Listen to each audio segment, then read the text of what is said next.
We're providing what you would expect from the actual coordination or the contractors, what you should be achieving without the RFIs or the change orders, right? Because if you're doing it up front, you're doing it correctly, you're doing it with the right team and the right technical expertise, you're able to get that without somebody who's like, this is a change order, this is an RFI, this is something that is going to stop you from doing what you're doing, from hitting your design milestones.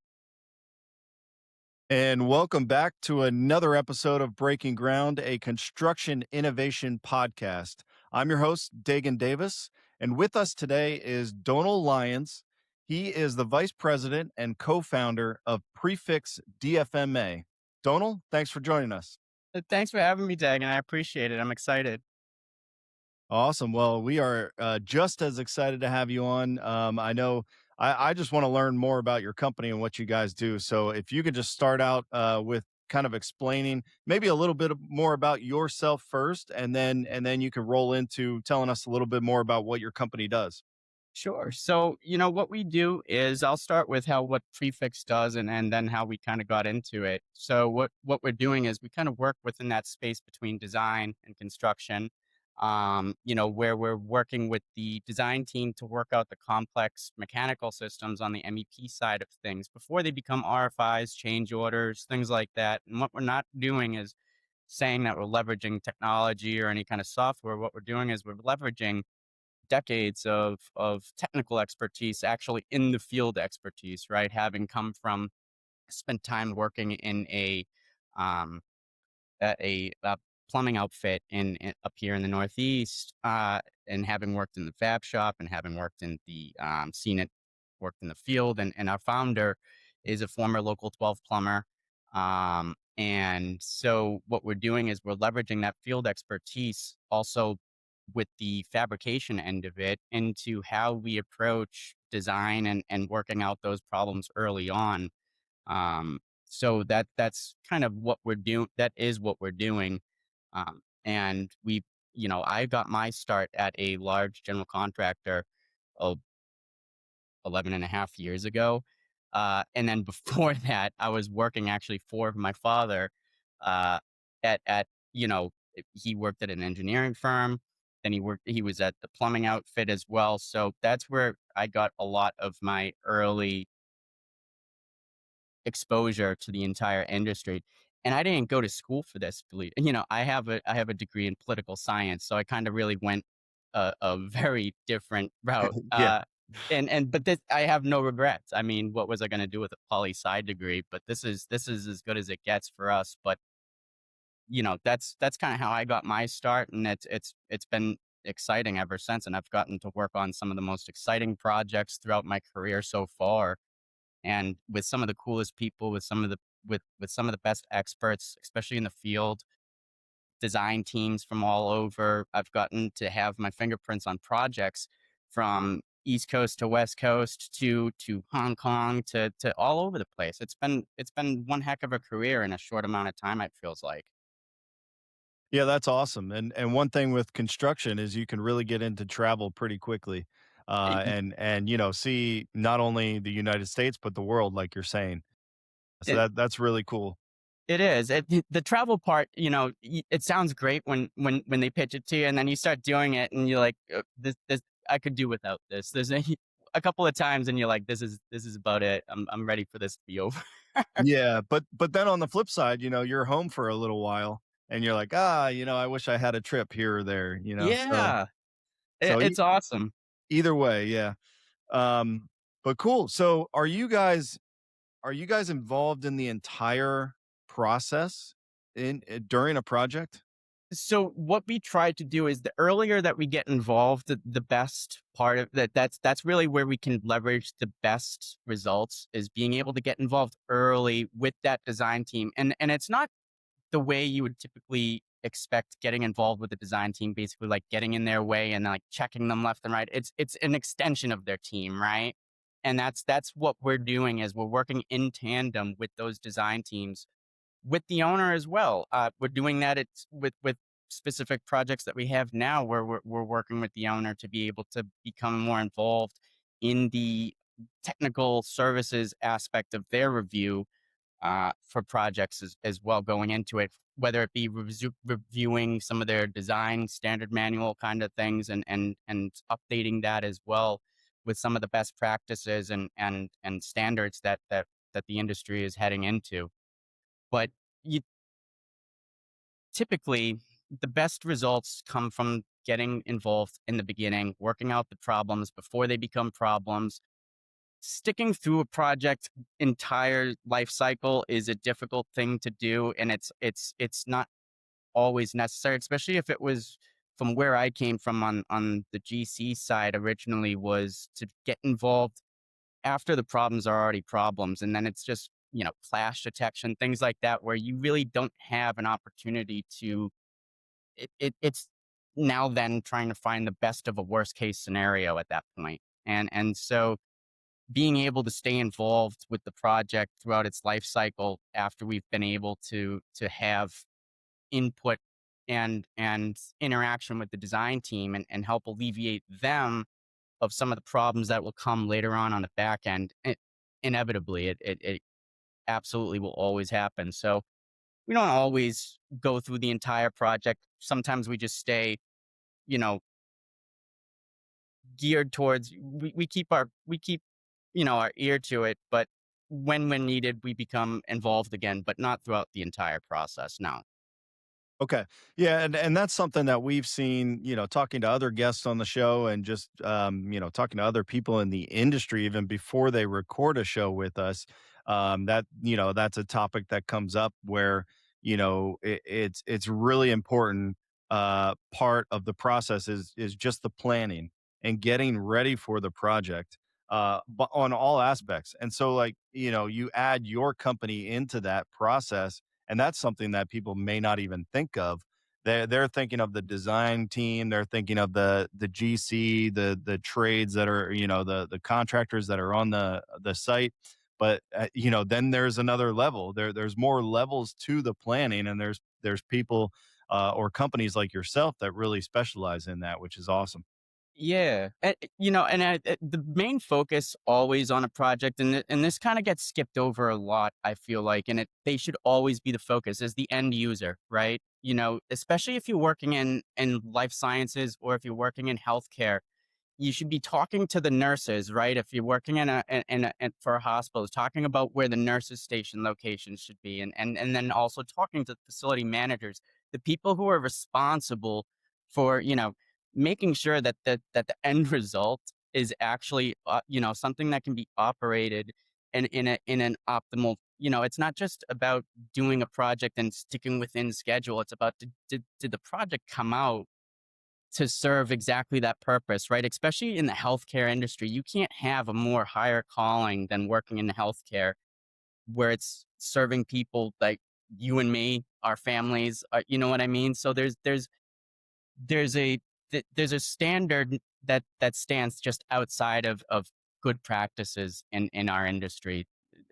There's a moral portion of it too. Yeah, I think that's a really interesting part of the process that you just brought up, which is, speaking with, the people that are going to be involved with the operations once this is built, once the project is built, to make sure that it's just practical for the operations, because maybe the design wasn't that way, in particular to what they're doing. So, that's really cool that you guys actually take that extra step and make sure because you're right, that can change a lot of things, and maybe not super serious sometimes, maybe it's just little things, but like a The nurse little things station being count. all the way across on the other side of the building when it should be more central or closer to certain rooms, you can definitely see that would be very important. Yeah, absolutely. And you talk to facility managers and you throughout a lot of different projects I've been involved with, facility managers have a very high level of frustration with the way current projects have been carried out because there's been so little input that's been asked from them up front in the project planning phases. And that's very consequential to the client in every way, shape, or form. Yeah, and that's just really interesting to me because you don't think about that, and that's why it's really nice to have you on the show and be talking about it because people just don't think about that, and maybe someone's going to think about that and put it into place in their next project. So that's pretty cool. So are you guys with your projects? Are you focused more? I know you mentioned healthcare. I think I saw some laboratory stuff. Is that really what you guys are focused on?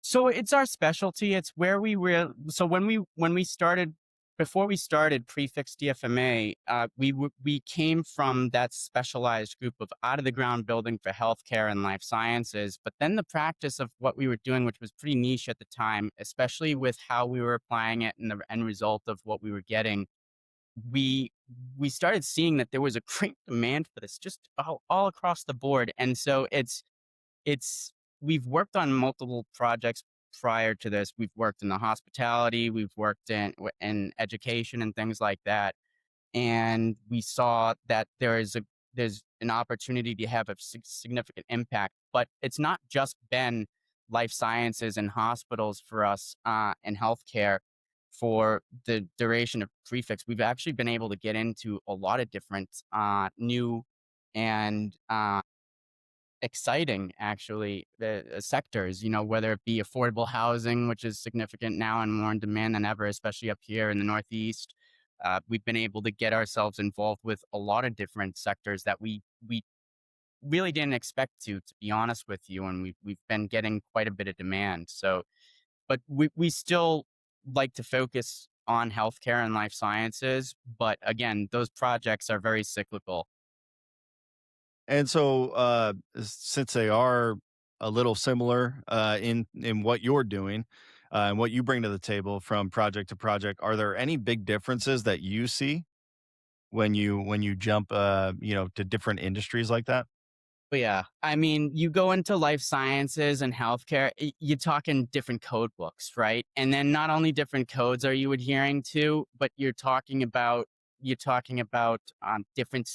really different states, different regions, especially with life sciences and healthcare. I mean, there are some serious. You can jump from We've worked on healthcare projects and life sciences from like Hawaii to Philadelphia. And I can tell you the projects are night and day. And just based on the codes alone that they're applying to them and the standards that you have to adhere to. So what you might think is applicable from the Northeast is far different than it is in Hawaii, Philadelphia, Florida, Texas, all of those states, California. So, I mean, they have some serious differences when you go into, and that's why it's so key to get involved so early on, is to be able to, understand and apply those differences, early on into projects. Yeah, yeah. So there's a little bit of a learning phase sometimes, but you're still applying the same thing. You just got to learn some of the new terminology and things like that. Yeah, that's right. Yes. Okay. Awesome. So, another question I have for you is can your company work on projects anywhere? Yeah, we've got people part of our team down in Arizona, and we've been able to work from, like I said, coast to coast and different time zones from where we are. Again, clients will want you to come over, every once in a while and participate in things like that. But a lot of clients are very receptive to that remote, aspect. Again, they do wanna be able to interact with you person to person, and that's easy for us to be able to do. We can do that no problem, and we have done that tons of times. So, it yeah, it's super easy to work remote. It's easier than ever. Okay. And then if you think about some of your bigger projects, or maybe even a more complex project, it may not even have to be big, just more complex. What are some lessons that you've learned on those that you could point out? God. I mean, where to start? Like, I mean, I've been it seems like every project, right? You Now I've been doing this almost 15 years or so, which to me sounds like a long time, but it's like experience purgatory to some of the older guys. They still think you're a baby at that time. But, um every project whacks you over the head at some point. There's going to be something that just blindsides the heck out of you. To pretend like it doesn't, you'd be lying to yourself and you wouldn't be getting anything out of it. You know, if I had to pick one lesson, that's hard for me to do. I don't know if I could. I just you can't. I don't know. You just That's a hard question for me, Dag, and I don't really know the answer to that, to be honest with you. It's to go in with as open a mind as possible and just to expect the unexpected is kind of one of those things where it's like, do your best, do what you can, do what you know how to do, but again, just sometimes brace for impact a little bit. You know what I mean? Yeah, yeah, and that's understandable if there's so many things that are going on, to just point out one could be really, really difficult on the spot. So I understand that. What causes the most conflict? What would cause, or what have you seen? What is it's kind of hard to phrase this question because it's very similar to what we were just talking about, where there's Yeah. so many conflicts. But what would what is the most common thing that is causing that? If you had to pinpoint something. See, what I see some of the most conflict coming from is a lot of a lot of conflicts that I've seen on projects has come from the there's this odd like and in the middle of the process that where construction gets turned over to the GC buys into it. There's a lot of frustration with the level of coordination that a design documents have. And I have to tell you, Dagan, I really sympathize with design and engineering teams these days because there's a real high level of expected coordinated drawings, right? And they're already working on incredibly slim margins to begin with and slim time. Like their back is against the wall from day one. And when they turn over their documents to the other teams involved in a project, there seems to be a lot of frustration I've seen with, well, these documents don't have enough of this. They aren't coordinated and things like that. Well, I find that to be hard. Like, of course they'll not coordinate it. They'll design documents. They'll It's from the design team. They've had a hard time trying to get to their milestones, let alone produce documents that are ready to be buildable, without having the ability to coordinate them while designing them at the same time with these very tight margins and these really accelerated project schedules that have really put a lot of pressure on being able to for design teams to work efficiently and effectively, and then having them come back during the coordination and construction phase to answer RFIs and change orders and issue out addendums.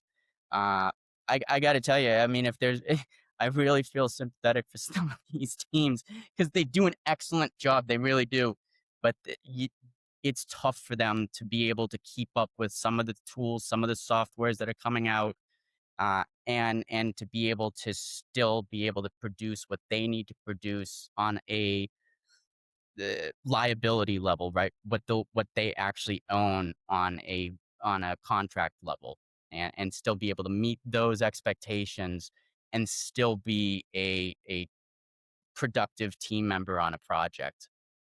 Yeah, that makes sense. Well, Donald, we're going to go ahead and switch to a commercial break really quick, and then we will be right back. Every job site comes with pressure. Deadlines stacking, crews moving, jobs depending on you.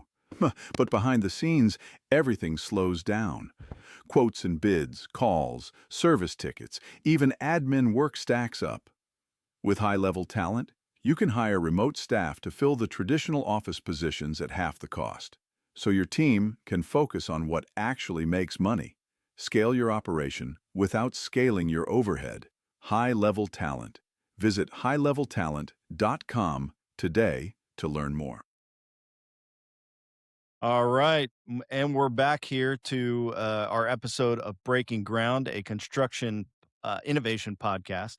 And we are with Donal Lyons.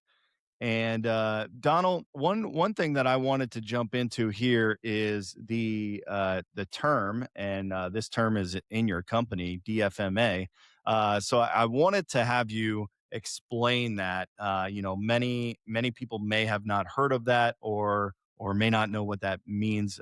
So if you could just dive into that for us, that would be awesome. Sure. So it's DFMA stands for Design for Manufacturing and Assembly, and it's not a novel idea or concept. It's actually been around for quite some time. It's a really cool way to say fabrication.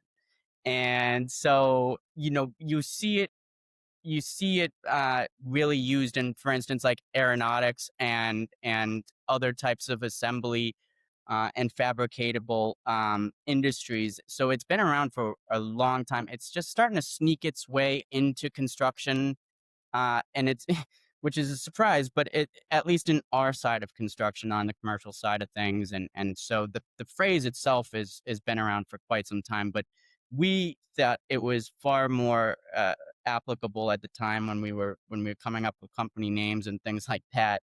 That it was a good time to start introducing that phrase into our side of things as well, because again, it's one of the biggest assets that what we try to do is when we're working with design teams is we're trying to come up with the most systems that we can put right into fabrication as soon as possible. And I mean as soon as possible, as soon as a subcontractor is bought, that they can start moving into a fabrication phase for certain assemblies, for certain systems.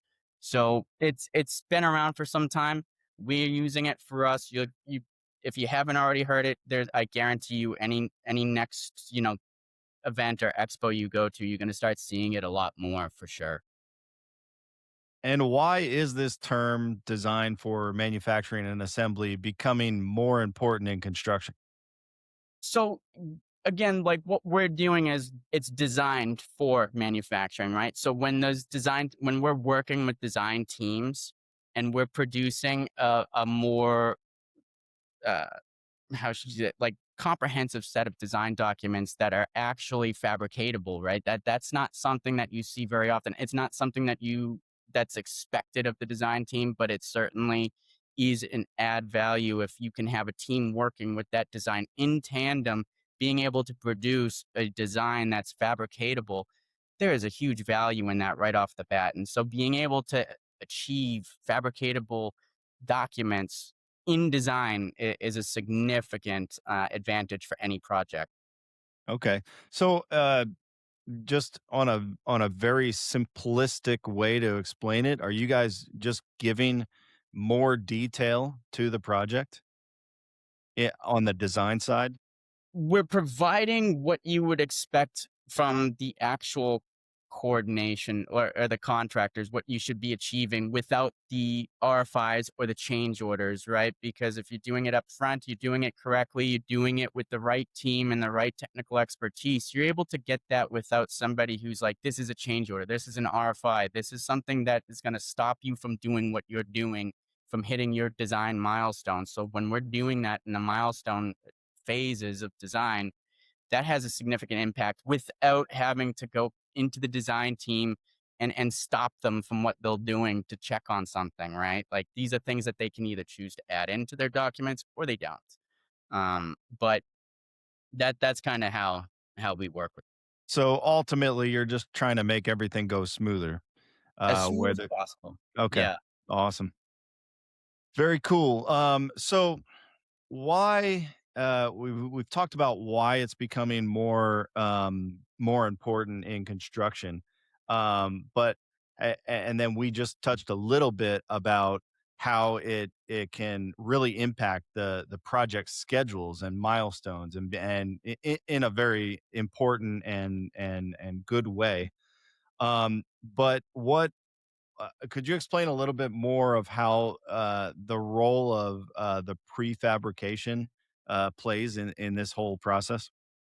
So, I mean, it starts from right up, right even into buyout quantity takeoffs. All of a sudden, you're able to achieve like quantity takeoff at an accurate level. You're able to achieve, your schedule impacts, your deliveries. You're able to coordinate hangars, for instance. how long things are going to take you. Now you have accurate schedules. Now you have accurate quantity takeoffs.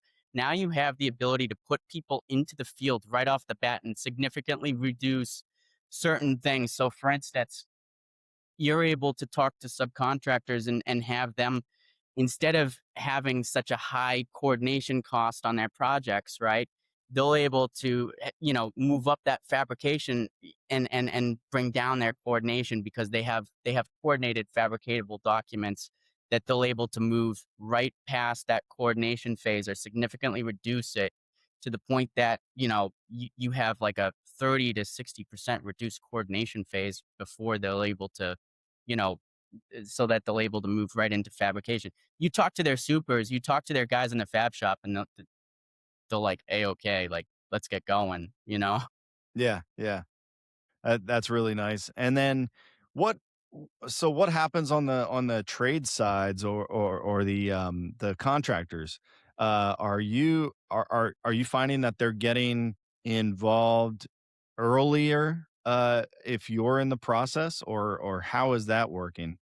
Yeah, I mean, and that's kinda one of the things that comes across is they're selling that the construction phase and things like that, and they're selling pre-engineering services. And I'm not saying that they don't deliver on that. I'm not saying that there aren't good tools out there that help them participate early on.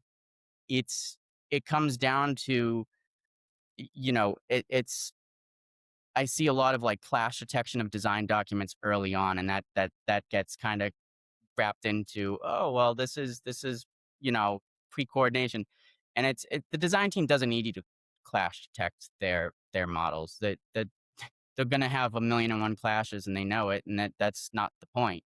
What they don't need is some like a process that's going to, you know interfere with them still trying to achieve their milestones. So, I mean, I've seen a lot of GCs that come with being able to bring subcontractors on early on because they have great relationships with them and they have great relationships with the clients. Um, there are there are really good opportunities and I've worked for a GC that really does a great job at achieving that as well at times, and so it's it's being able to get the right people into the right place at the right time, especially where you have a company where like a great GC would have great superintendents or put their great superintendents and start being able to really start planning out the field execution of the project. Okay. And who is your customer? Is it the engineering companies and the GCs? It's so, the customer is and I'm dead serious. It's always the client, but it's always the end user too, right? So if you're working in the education sector, it's gonna be the students, the facility, the faculty, right? And so what's best for them and what's best for like healthcare patients, doctors, nurses, all of the people that work there. Um, but alleviating the right pressure points right now, like is so they become part of our team, or at least we become part of their team, is alleviating the pressure points for the project's, stakeholders, right? So, the design team, sure, yeah, technically, I guess they're a client too. But we see them more as partners more than anything else. Okay. So I want to jump to life science and the labs that you guys have worked on. I know you came from the GC space and now with this company, and so you could probably talk about this a lot. But I have an interesting question here, where I know a lot of us probably have seen the sci-fi movies with the crazy labs and the all of that, everything you can think of with the access and it just all the access levels and the craziness to security and all of that. Now, a lot of labs, there has to be those measures put in, not necessarily for people to come in and steal stuff, right? But for these things to stay inside the lab. It's to stay inside the lab. That's the most terrifying stuff, Dag. And I'm telling you, I've been fortunate enough to be able to work in like BSL 4 labs, for instance, and the things that the measures that are implemented to ensure security of whatever's going on in that lab is it. There's a reason why those movies exist out there, man. So the isolation tanks, and all the mechanical rooms. I've never seen anything so designed so thoroughly and over designed, and it to be honest with you, it's hard to kind of put into words because it's one heck. It's the mechanical spaces in these BSL labs alone, and not even just like the BSL labs. You're talking about like pharmaceutical manufacturing and things like that as well. It's it's it's scary, some of the stuff, but yeah, some of the measures that like the BSL labs where they'll flood the room, for instance, and it doesn't really matter who's in it. Yeah, if they're yeah. So I mean, there is whatever measures that if there were labs in the Northeast that people were terrified of what they were researching and things like that, or what happened to be in those BSL labs, and there was a lot of neighborhoods that were terrified about that, and they tried to get injunctions filed against those labs from operating at capacity. And I almost, thought it was funny because I was like, there is a 0% chance that anything's getting out of some of those BSL labs. I'm telling you, with the security measures that they have taken, it's insane. So the movie, a lot of the stuff you see in movies are real, but we don't have to be worried about it. Yeah, I mean, to a degree, sure. I mean, it's not Resident Evil, you know what I mean? Like, but it's significant from a design perspective. It's overwhelmingly amazing, and it's you got to give them credit for the design. You got to give them credit for the engineering that goes behind it. It's if you're a fan of it, it's a beautiful thing. It really is. It's incredible to see. Yeah, that sounds really cool to kind of dive into and really get into. Are you guys I know we've talked about, well, this whole theme of the podcast is innovation and construction. And so what have you seen on the innovative side in your many years in construction?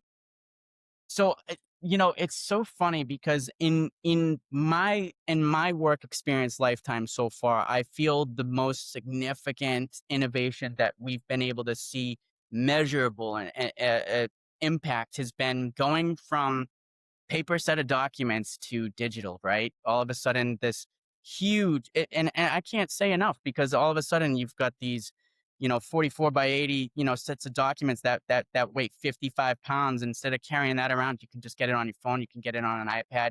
You know what I mean? And that has a real massive measurable impact.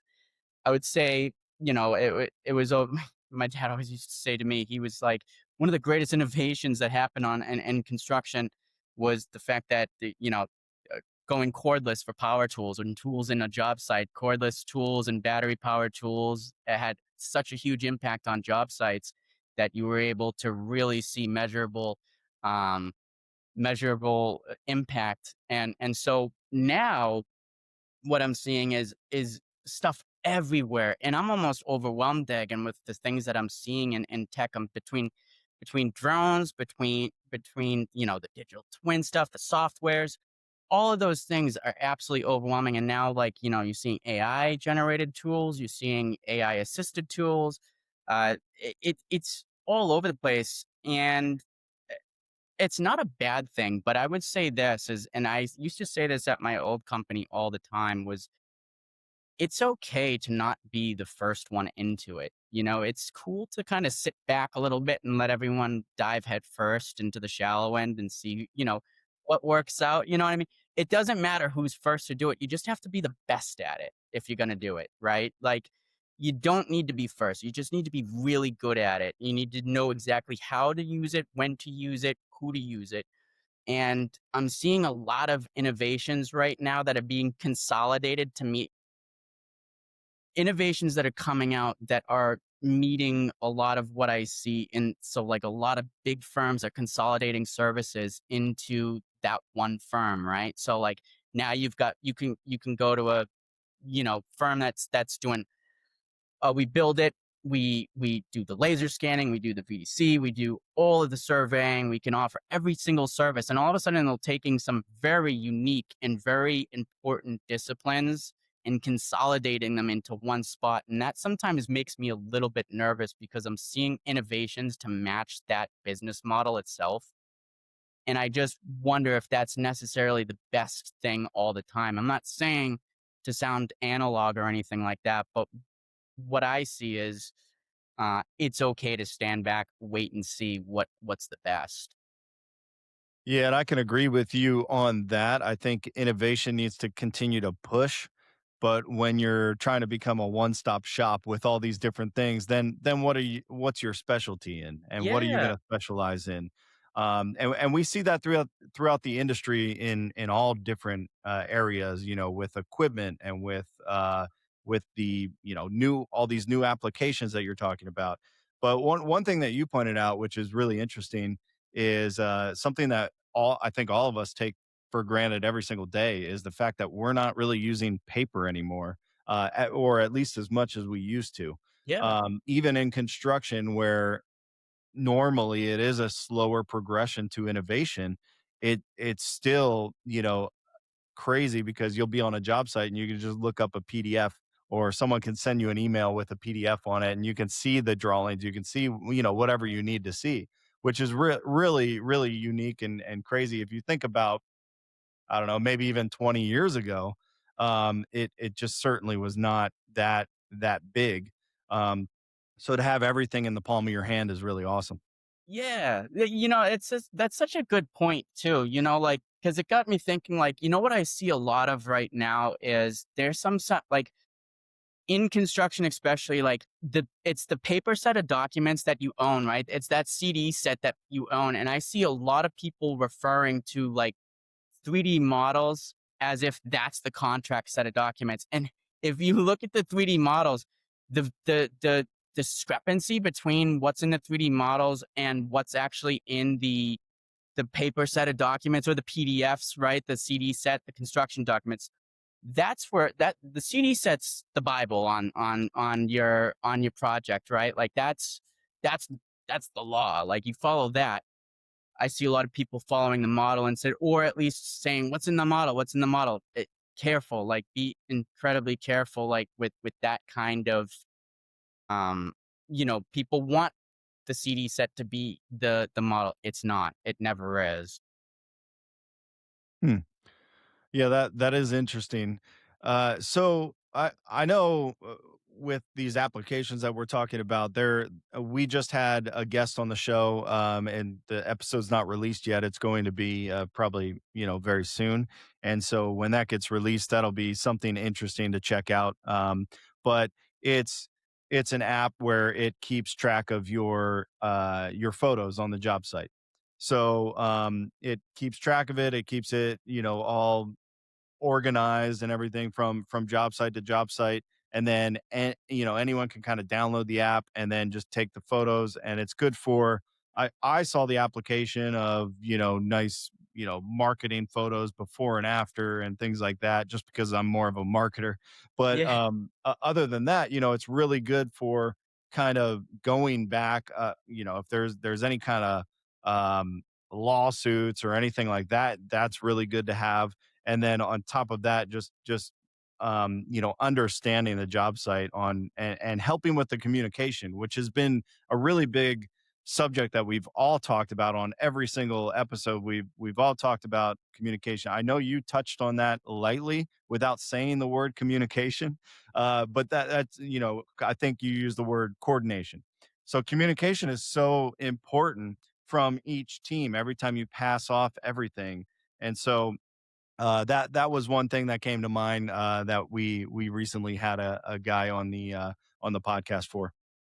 Well, that's awesome. I think that's a great way to be able to talk about, especially where innovation's coming into your podcast about innovation and things like that. Communication is really where to do it, and I mean that should be the focal point for a lot of people, is being able to have all the project stakeholders, talking at least in the same bubble, and it shouldn't be a bar of what kind of software technical ability you have or anything like that. That should not be. That's what scares me the most. Is sometimes it seems like there are some very skilled subject matter experts who are being possibly excluded from projects because they might not have the technical expertise to be able to operate some of these new softwares, or some of these smaller contractors that might not be considered anymore because they aren't on some like a BIM 360 type of platform, right?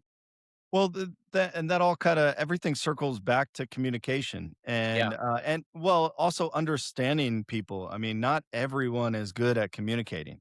And so, if you're leaving out someone who's really good at what they're going to do on the job site just because they don't have the expertise or the technical knowledge that you're looking for, that of the system that you're using, you can always just let them know and say, "Hey, figure this out and I'll hire you for everything." And they're going to go figure it out. So it all comes back to communication. And even if you're the contractor on the flip side, you can talk to the GC, you can talk to, whoever you're working for, and let them know, like, "Hey, I don't have this, or what do I need? I haven't been hired recently by you. What's going on?" Just communicate and ask the right questions. I know we've talked about that recently on other episodes, where you just have to ask the right questions and learn how to communicate with everyone. And that's the thing, one of the things that we want to get across on this, and innovation doesn't always have to be technology. It can be within yourself, just trying to communicate better or learn lessons, or figure things out that could further your company along, the people that work for you, that honestly is the most important part. And so, all of these things coming together is what's really important in innovation. I seriously could not agree more. I mean, that's nail on the head right there. Like that message is because again, like a lot of it, I think the best innovation is process innovation, and I think the communication portion of it is paramount. And you can't introduce the technical ends of things until the process and the communication are all you know in the right place. So there's a lot that the industry needs to figure out first before it starts getting more involved with the more sophisticated technical aspects of it that I think that, you know, won't ever succeed properly or be able to be universally adopted unless communication is, you know, in line. Exactly. The process innovation is a great phrase that you just coined there, because I mean, I'm doing that with the podcast. The littlest things, everything you do, I try to find the quickest process from recording with someone like this, and then going in and editing and making sure that they know when it's going to be released, and getting them the clips to be able to spread it out even more. So there's a whole process to it, and the same thing with construction. There's these processes in place, but you can always innovate on that process, as Absolutely. long as you got to keep safety in mind. That's the biggest thing with construction. Yeah, absolutely. And I couldn't agree more. So I mean, again, it's I think it's all most of the problems we see right now in our industry, I genuinely believe is because of there needs to be it's like Jenga. We need to get some of the pieces back in the right places or put them in the right places before any technical, because there's no technical solution that's going to fix the current issues that I see right now that need to be resolved via process innovation. Yeah, I agree, and I'm sure there's technology that can come out to assist in that process innovation, right? But not actually close up the entire system, and put it and give that solution right from an app, right? So Right. it's kind of interesting to think about. But Donal, is there anything that you want to add about your company before we wrap up here? You know what, we're like 4 years into it, and so like we just celebrated our fourth birthday. So I don't celebrate my personal birthdays, but I will celebrate Prefix's birthdays, and we are very very excited about that. And we've got some of the best people that we've worked with, and I would just say that they are the best people that I couldn't have been more fortunate to work with the people that I get to work with. it's just the greatest. So, you know, Prefix is up here in Boston, and we are always looking for people to reach out to us and talk to us if they ever need just somebody to uh, look over a process or just to talk real quick or ask a quick question. We're always available for it. And you can visit us at our website. You can give us a call. I have my phone number on my LinkedIn, so you can find it there. Well, yeah, that's great. We'll also add in the description of the video your LinkedIn and then your company website as well, so that anyone can just go down to the description and check it out if they either want to contact you or want more information. Awesome. That's great. Great. Well, I think that'll do it for the episode here. It was a great episode. 45 minutes, you can never be upset with going a little over and getting some good content. So I appreciate your time, Donal here. And this is another episode of Breaking Ground. We'll see you guys next time. Every job site comes with pressure. Deadline stacking, crews moving, jobs depending on you. But behind the scenes, everything slows down. Quotes and bids, calls, service tickets, even admin work stacks up. With high-level talent, you can hire remote staff to fill the traditional office positions at half the cost, so your team can focus on what actually makes money. Scale your operation without scaling your overhead. High-level talent. Visit highleveltalent.com today to learn more.